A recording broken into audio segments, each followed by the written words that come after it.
God, he's on his way. Jason Knowles, ladies and gentlemen. All right, who's ready for this? Oh, come on, I need you to pump me up right now, okay? Who's ready?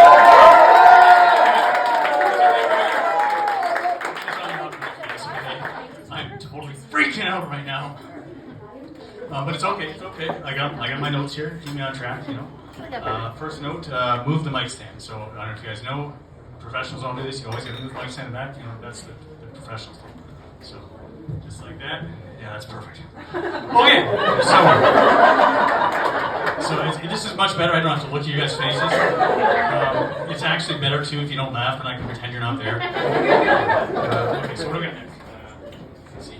Face the audience. Oh, fuck. Alright, here we go. Oh, geez, yeah. See, I don't like this with the lights. I'm feeling very vulnerable right now. You know, you guys can all see me. I can't really see you. You know, I feel like maybe there's a sniper in the back waiting to take me out. Tell a bad joke or something, but it's all good. It's all good. So yeah, I'm Jason Knowles. No relation to Beyonce Knowles, by the way. I know we were all thinking that. You know, I get it all the time. You know, obviously because Beyonce and I share the same ass. It's basically identical. You know, like bootylicious, I think is what the kids call it. But yeah, welcome to my midlife crisis. That's what this is for me, okay? You know, it was either this or cheat on my wife. So, you know, my wife actually would have preferred that I cheat on her. You know, who knew that actually telling people that your husband was trying to be a stand-up comedian was more embarrassing? But no, actually, I do love my wife. She's great. You know, we've been married for 17 years. Thank you. Got three kids together, 3 great kids. It was actually only supposed to be 2 kids, but you know, the second one was twins. So I call that the pregnancy hat trick. You know, I took 2 shots at net, I scored 3 goals. Let's see Wayne Gretzky do that, right? But yeah, we got some great weather in Ottawa finally. You know, it's been a long winter. You guys enjoying the weather lately? You know what that means, though, right? It's protest season again. They're out there every day on Parliament Hill now. You know, God bless them. You know, fighting the good fight. But you know, my favorite protest is the 420 protest. That's usually the first one of the season. You know, you guys remember that? You know, it doesn't matter that weed was legalized like 5 years ago. These stoners still keep the party going every year. They're out there every single year. You know, yeah, you know what I'm talking. There's one of them over there. You know, but they're out there, you know, like, yeah, we gotta legalize weed. More! For dogs or babies or something. Yeah. We got any first responders here tonight? First?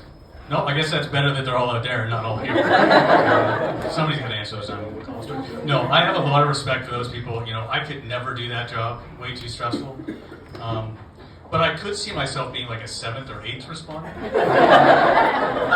like the guy that shows up, you know, just after the crisis has been dealt with. You know, I saunter up. Hey, how's everybody doing? Wow, you guys worked fat. Did I miss all the action? Oh man, I am so sorry. I'm so sorry I didn't get here sooner. I would have been here. You know, I came as soon as I got the call, but I got a little held up on the way here. You know, I had to make a stop at the Tim Hortons drive-thru. But I brought everybody donuts. Who wants one? You know, that would be me. I would be that guy. Speaking of food, I was in Mexico recently. Loved it. You ever been down to Mexico? These all-inclusive resorts, fabulous. You know, and the food there is amazing. But you got to be careful, like not to overdo it, because it's literally the options are endless and it's everywhere you go. You know, you've got your restaurants, you got the buffet, you got the barbecue down by the beach. You know, I even went into the bathroom at one point and some guy offered me jerk chicken. That actually wasn't food. It was kind of awkward. But yeah, the other thing I like about Mexico is these resorts, they always got lots of activities to do when you're down there. Like one day, me and my wife went and did yoga down by the beach. You know, lovely, right at the sunrise. But yoga's a little bit different down in the resort than it is up here. You know, here you get your trained, certified instructors. They know exactly what they're doing. Down in Mexico, you get Hector. The wand of all trades, okay? Like, this guy just doesn't just teach yoga. You know, he's also tending bar, he's doing aquafit, he's working in the gift shop. Later that evening, he's selling weed behind the gift shop. But Hector was great, you know, he wasn't really the problem. You know, it was me that was the problem, according to my wife. It's the way I do yoga, you know. I don't do the relaxing way, I do it competitive. That's my mindset. You know, like the first pose we do is warrior pose. You guys know that one? You know? And I'm immediately like locking eyes with the soccer mom across me, you know, like you're going down, Karen. You know, you know, I treat it like I gotta win. But but it was okay. You know, we started with that, and then the next pose is downward dog. You know downward dog? Yeah, downward dog. For those who don't know, it's also known as the shower pose in prison. Don't drop the soap, you know, that's all I'm saying. But then at this point is when Hector, he's run out of moves. He's forgotten his 10-minute YouTube video that he trained for teaching yoga. And so he just starts making shit up, right? Like he's, we're down in downward dog, and he's improvising.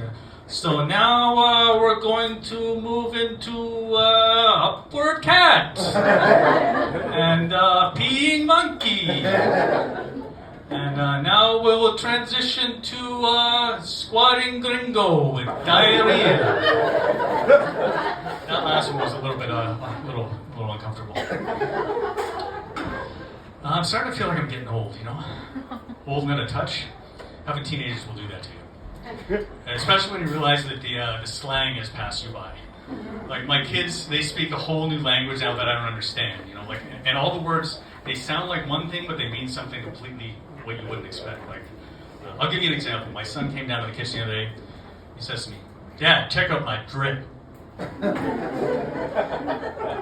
Drip? You got some nasal congestion or something? You want a tissue? Maybe some Flonase? No, Dad, no, my outfit. Isn't it drippy? Yeah, sure. You look like a drip. The other one I don't get is busted. You guys know this busted? You ever heard this busted?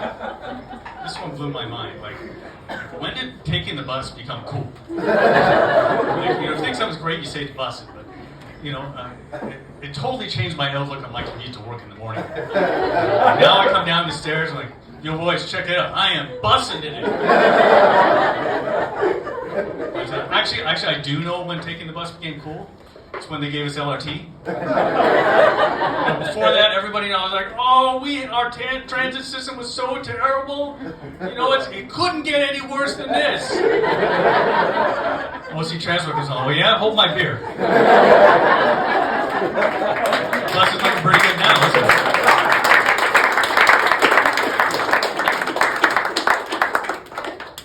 it? But my favorite saying actually is the term "on God." You know that one, on God? Like my son will come to me and say, "Hey Dad, you know, I went snowboarding today, I hit the biggest jump, got like 10 feet of air, did 2 360s, nailed the landing, on God."